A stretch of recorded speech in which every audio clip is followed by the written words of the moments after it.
Halo guys, welcome back to my channel. Jadi di video kali ini aku mau sharing seputar CapCut lagi. Di sini aku bakalan share kira-kira hal apa aja sih yang membuat video kita itu susah diekspor oleh pengguna. Nah, di sini aku bakalan sharing berdasarkan pengalaman aku aja. Jadi kalau misalnya ada informasi yang masih kurang lengkap, tolong revisi di kolom komentar ya guys. Oke, jadi sebelum kita mulai jangan lupa bantu aku dulu dengan cara subscribe dan nyalakan loncengnya.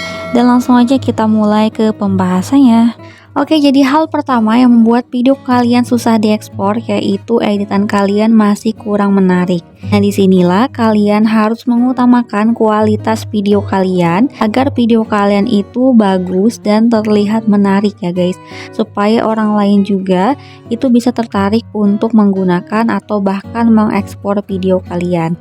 Jangan sampai kalian itu editnya asal-asalan gitu. Dan untuk kualitas videonya juga kalian harus menggunakan resolusi yang baik. Jangan sampai kalian menggunakan resolusi yang rendah karena nanti bisa menyebabkan video kalian itu buram pas diekspor. Nah, lalu yang kedua yaitu editan masih kurang rapi. Nah, contohnya kalian tuh udah ngedit sebaik mungkin, sebagus mungkin, sekreatif mungkin, tapi ternyata masih ada aja editan kalian yang kurang rapi. Nah, kurang rapi yang seperti gimana sih gitu ya? Nah, aku contohkan seperti ini ya guys. Misalnya nih, ada orang yang menggunakan template kalian, tapi ternyata pas mereka cobain, terus di ending videonya itu masih ada layar hitamnya kayak gini. Nah, ini kan kelihatan masih nggak rapi ya guys, dan menyebabkan orang lain itu nggak jadi buat ekspor template kalian. Nah, biar nggak ada item-itemnya kayak gini, kalian usahakan rapihkan dulu sebelum kalian upload. Jadi kalian bisa cek dulu video kalian itu di bagian endingnya. Nah, usahakan durasi foto, durasi lagu, durasi overlay, durasi efek itu semuanya sejajar atau sama. Biar nanti tuh nggak ada lagu yang kelebihan atau foto yang kelebihan sehingga menyebabkan video kalian itu di endingnya ada layar hitam seperti ini. Nah, selain itu juga bisa jadi pas orang lain menggunakan template kalian, itu di tepian videonya masih ada layar hitam seperti ini. Nah, ini juga kan kelihatan nggak rapi ya guys. Nah, ini tuh bisa jadi kalian itu waktu ngedit kurang ngezoom videonya atau fotonya sehingga menyebabkan di tepi-tepiannya itu masih ada hitam-hitamnya kayak gini.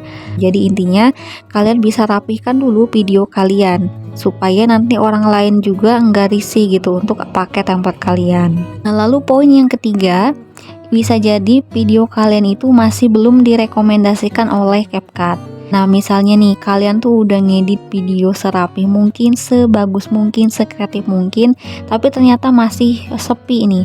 Nah, itu bisa jadi video kalian itu masih belum direkomendasikan oleh CapCut, sehingga video kalian itu viewersnya masih sedikit gitu. Dan kalau viewers sedikit, itu pasti yang menggunakan atau yang mengekspornya juga sedikit.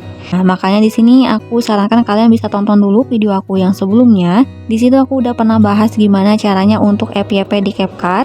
Bisa jadi itu bisa membantu kalian untuk video kalian bisa lebih banyak lagi direkomendasikan sehingga yang mengekspor template kalian juga itu makin banyak. Nah, lalu yang keempat, bisa jadi ada kesalahan pada saat kalian mengupload template. Nah, kesalahan yang seperti apa yang aku maksud? Nah, di sini sebenarnya aku udah pernah bahas penjelasan ini lebih lengkap. Kalian bisa cek aja video aku yang ini. Di situ aku udah pernah bahas gimana caranya upload template yang benar ke CapCut. Nah, takutnya nanti ada foto yang seharusnya nggak boleh diganti sama pengguna, ternyata malah bisa diganti sama pengguna gitu, gara-gara kalian itu lupa untuk ngatur di awal. Nanti kan jadinya video kalian itu rusak gitu, nggak sesuai dengan yang seharusnya. Nah, untuk poin yang kelima, bisa jadi ada efek atau filter yang tidak sesuai dengan si pengguna. Contohnya kayak gini, misalnya nih ada orang yang menggunakan template kalian, tapi pas mereka cobain ternyata ada efek atau filter yang tidak sesuai dengan foto atau video mereka. Nah, ini bisa aja yang menyebabkan mereka itu nggak jadi buat ekspor template kalian, karena mereka rasa filternya itu masih kurang cocok dengan video atau foto mereka. Nah, makanya di sini aku sarankan kalian menggunakan filter yang bagus, yang pas dengan video kalian. Jangan sampai filternya itu terlalu berlebihan atau terlalu kekurangan. Begitu pula dengan efeknya. Ya, gunakan aja efek yang ringan-ringan terlebih dahulu supaya nanti pengguna itu nggak kesulitan untuk mengekspornya. Nah, untuk poin yang terakhir yaitu bisa jadi ada hal-hal yang membuat video kalian itu lama untuk diekspor. Contohnya tuh kayak gini, pernah nggak sih kalian itu menggunakan template orang lain, terus pas kalian mau save ke galeri ternyata loadingnya itu lama banget gitu. Nah, ini bisa aja orang lain itu jadi males untuk ekspor template kalian karena mereka itu nunggunya lama gitu. Nah, kenapa video kita loading itu bisa lama banget gitu? Nah, menurut aku sih ini ada beberapa hal. Ini bisa jadi waktu kalian upload, videonya itu terlalu tinggi kualitasnya atau resolusinya. Nah, saran aku sih kalian gunakan aja resolusi yang standar yaitu 720, jangan 1080 karena nanti itu terlalu berat gitu. Nah, terus bisa juga ini tuh karena kalian menggunakan efek yang terlalu banyak sehingga terlalu berat gitu untuk diekspor. Oke, jadi itu dia penjelasan yang aku ketahui berdasarkan pengalaman aku sendiri. Ya, semoga aja penjelasan ini bisa membantu dan bermanfaat untuk kalian. So, segitu aja video dari aku. Thanks for watching. See you di next video.